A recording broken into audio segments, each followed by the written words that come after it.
Hey guys, Josh from soccerreviewsforyou.com, bringing you my review plus on-feet video of the Nike Air Foamposite 1 fighter jets. As you guys can see, it comes in this brown Nike sportswear box. I'll give you a quick look at the label here. The official colorway is black, hyper red, dark gray, and white, with the suggested retail price being $235. This is my first ever pair of Foamposites, and for a couple different reasons. One, they're very expensive, so if I'm going to pay that much money for a pair of sneakers, I have to really like them, and I'm a big fan of the fighter jet colorway. I love camo in general, and I think it looks really good on the Foamposite shoe itself. The other reason is I live in Canada, and Foamposite releases are generally pretty hard to come by. A lot of releases get skipped over, and when they do come to Canada, they come in very limited quantities. And there's not very many sneaker stores around me, to be completely honest. Plus, when they do come to Canada as well, there's a crazy markup on these things. They're $235 in the US at retail price, which is already crazy. And then in Canada, they try to sell these things anywhere between $275 and $290. When you add on the tax, they end up being closer to $350, which is, to me, an outrageous price to pay for a pair of sneakers. A lot of people are happy to pay that, but for me, I have to really like something, or really have to justify myself paying $200 for a pair of shoes that realistically I'm just going to be wearing for casual use, or going to be using for casual wear. So I was able to pick these up at American retail. They just took forever to get shipped over, which is why you're seeing this video so late after the actual release. And for those of you that are coming from my soccer channel, I'm sure you've already commented these are ugly or something negative about this shoe, because to the untrained eye, the Foamposite is a weird shoe. Definitely is. Like I said, a lot of you guys are coming from my soccer channel and probably don't know all that much about basketball shoes in general, but like any kind of shoe, whether it be basketball shoes, running shoes, soccer shoes, there are certain shoes. There's lots and lots of shoes that have always been released and that will always be released, but there's certain shoes out of all these releases that have this really have a significance about them that really change the course of all the shoes after them, and the Foamposite 1 is definitely one of those shoes for me. A lot of people, a lot of the older generation like to criticize the younger generation of sneaker collectors, if you will, kind of saying that they're just buying shoes to buy shoes, and there are those people out there. I'd like to think of myself as more of an enthusiast than a collector. I like to get shoes, I like shoes in general, but for me, there has to be somewhat of a backstory behind these retro releases for me to be interested in them. And for me, as a fan of shoes in general and the technology behind them, the Foamposite 1 is a very special release from Nike. Like I said, to me, honestly, it's not the best looking sneaker. I think it looks really good with this fighter jet pattern on there. But as a whole, the Foamposite is, to most people, I would say 9 out of 10 people would say that this is an ugly pair of shoes. just to be completely blatant when saying that. But to me, this is cool because it changed the course of basketball shoes or sneakers in general. Up until, this shoe was actually released in 1997, for those of you that didn't know. It was a Penny Hardaway signature.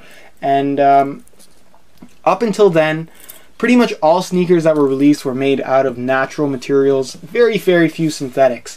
And when something like this came out, well, first of all, when the actual idea was proposed by Nike designers, they said it couldn't be done, not only from a design standpoint, but the actual materials they want to use are this Foamposite material. Nobody actually had the technology at the time to make it, so they almost scrapped the design as it was. So when it did actually come out, a lot of people hated it. They thought, why are they making synthetic sneakers? Nike's out of their mind.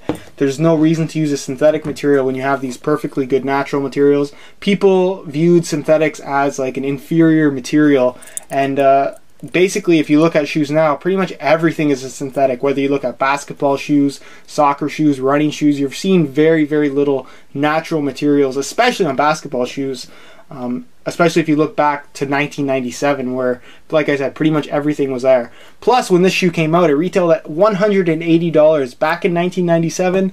That's an outrageous amount of money to pay for a pair of sneakers. That's like a shoe that costs $300 today, if you will.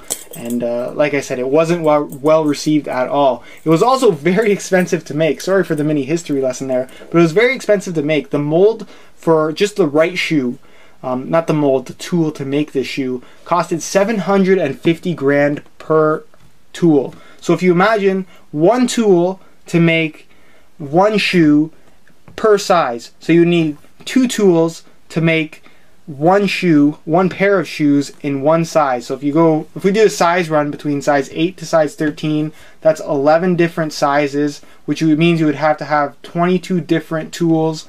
At $750,000 a tool, would end up being $16.5 million just to be able to have one machine per shoe size to produce these things. So I'm pretty sure that when they first came out, they were in pretty limited quantities, and like I said, it was a failure. So after the shoe had kind of run its course, Nike had actually scrapped the mold altogether, and they thought that they were never going to retro this shoe again. But when it did come back, obviously several years later, when synthetics really caught on, this shoe really showed itself as an innovator for all shoes to follow.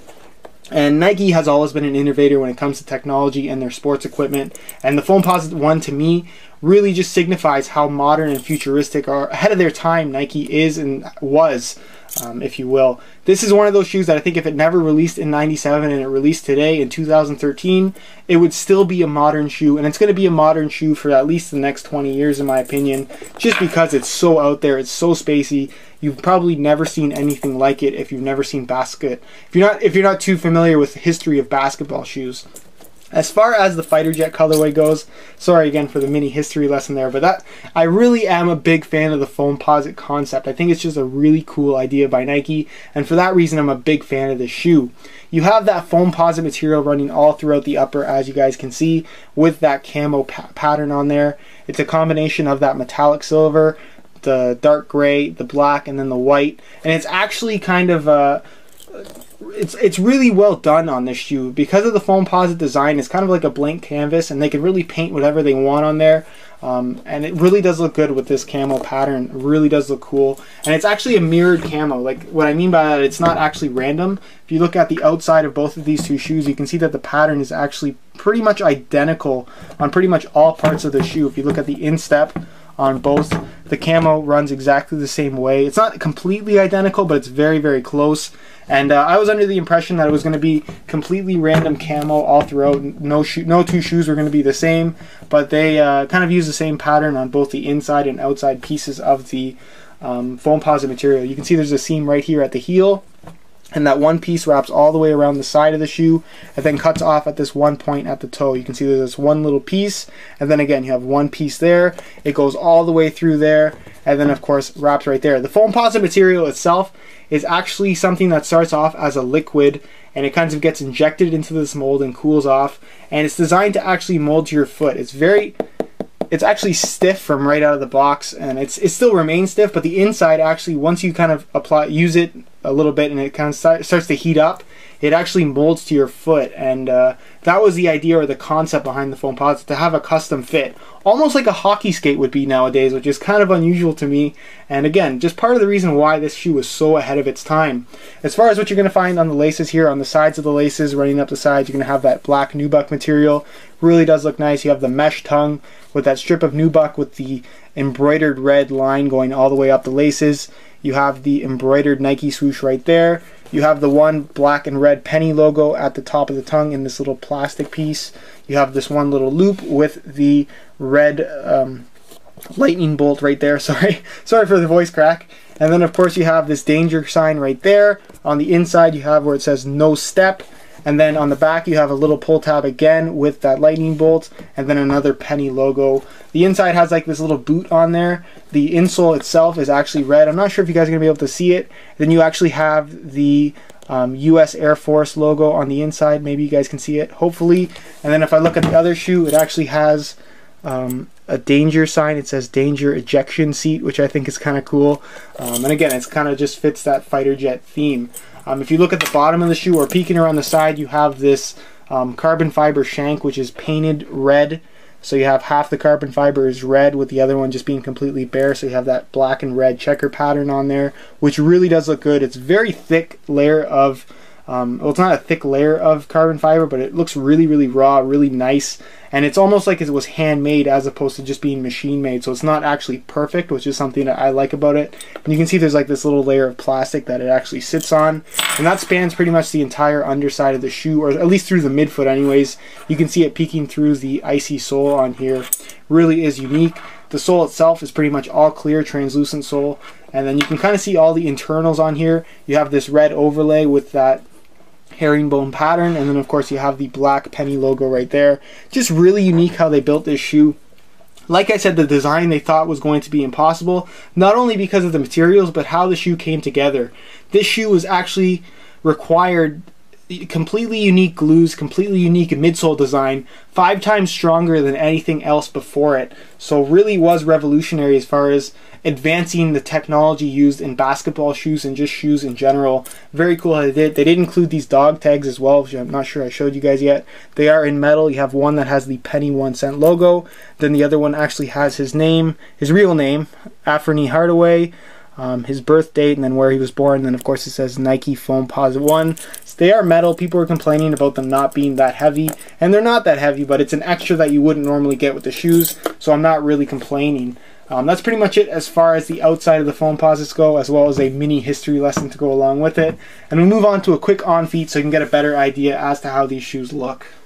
Alright, here's a look at the Foamposites on feet while wearing a pair of shorts. Again, I have them laced up 2 different ways, one left unlaced, one laced up normally. I'm not sure that this is a pair of sneakers that I would personally wear casually with a pair of shorts. Probably only with pants, but if you were going to play basketball in them, they are basketball shoes after all. I think they look perfectly fine. Really good looking basketball shoes if you ask me. Definitely has a crazy pattern about them. And that's pretty much it as far as what they look like with a pair of shorts. And we'll move on to what they look like with some pants next. Here's a look at the Foamposites with a pair of pants. Again, laced up 2 different ways. And I think they look really good. Personally, I would probably wear this colorway with a pair of sweatpants like I have on now. But you could wear them with a pair of jeans, I guess, if you wanted to. Again, it's just a matter of matching up with the rest of what you're wearing. Probably would want some kind of camo to match the shoes themselves. As far as comfort goes on these guys, they're very, very comfortable. Like I said, I've never owned a pair before, but I'm really happy with how comfortable they are. This Foamposite material is just very unique. I don't have particularly wide feet, so I'm not really running into any issues as far as width goes, but there is kind of like a break-in period with these. It is kind of like a heat-activated molding feature on the shoe itself. So if you did have wider feet, they might fit a little bit tight in the width. But like I said, they need some break-in time, and they will feel more comfortable after a couple hours of wear, I'm sure. They definitely do fit true to size as well. I'm wearing my regular size 9.5 US, and that's really the only way that I would recommend wearing these. I wouldn't really buy them to fit big because they're just not going to feel right. When you lace them up tight, they almost feel like a pair of hockey skates in my opinion, which I think is really cool. I've played hockey for a number of years, still do, and I really like the feel of these. Like I said, they feel like hockey skates, which I think is really cool. And I would be very curious to see how they perform while playing basketball or just doing any kind of running, because they just feel so unique, unlike any other pair of sneakers that I've ever worn. I'll give you guys a quick look at the details on here. Just such a unique pair of sneakers. That Foamposite material gives it such a clean surface. They can really print any kind of pattern they want on there. And I think that this fighter jet camo pattern just looks great. But that's pretty much it as far as the on-feet portion of this video goes. And I'll leave you to my final thoughts. Alright guys, that's it for my review plus on-feet video of the Nike Air Foamposite 1 Fighter Jet colorway. Really happy I was able to snag a pair of these for myself. And the Foamposite in general is just an amazing shoe. A shoe that was, and I think still is, ahead of its time. If you do want to see some high quality images of this exact pair here, I will have a link down below in the description that'll take you to the review page on my website, where you will see some high quality images that'll give you a better idea as to what the shoe actually does look like in person, if that does interest you at all. If you do have any questions regarding this sneaker, feel free to drop a comment down below. And if you have any suggestions for other shoes you would like to see me bring in, again, leave a comment down below and I definitely will take a look at it. And if you guys could leave a like on the video as well, it would be greatly appreciated. If you did enjoy today's video, you want to see some more sneaker reviews as well as other lifestyle gear, go ahead and click that subscribe button. And one last thing, I have an Instagram account if you want to follow me there. My Instagram account name is VujoJosh, just like this channel name minus a 2. You can go ahead and look me up, or again, the link can be found down below in the description. Other than that guys, I hope you enjoyed today's video, and as always, thanks for watching.